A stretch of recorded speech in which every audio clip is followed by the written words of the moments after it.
ముదిరాజులు, ముదిరాజు సోదరులు, మీరందరూ ఐక్యం కాకుంటుంటే జాతి నిర్వీర్యం అయిపోతుందని చెప్పేసి మీకు ఈ సందర్భంగా తెలియజేసుకుంటున్నాను.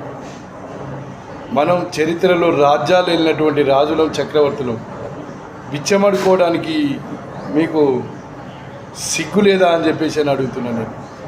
ప్రతి ఒక్కరూ ఒక సింహమై గర్జించండి, ప్రతి ఒక్కరూ ఒక పులిలా విజృంభించండి, ప్రతి ఒక్కరూ ఒక అంకుశమై తిరుగుబాటు జెండా ఎగరేయండి.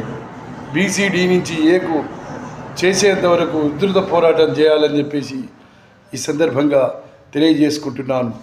ముదిరాజులందరూ ఐక్యమైతే ఢిల్లీ ఎర్రకోటపై మన జెండా ఎగిరేయగలమని తెలియజేసుకుంటున్నాను. భువనగిరి కిల్లా పైన ఈసారి ముదిరాజుల జెండా ఎగరేద్దాం. మీ కారింగుల యాదగిరి ముదిరాజ్, రాజయోగి, భువనగిరి.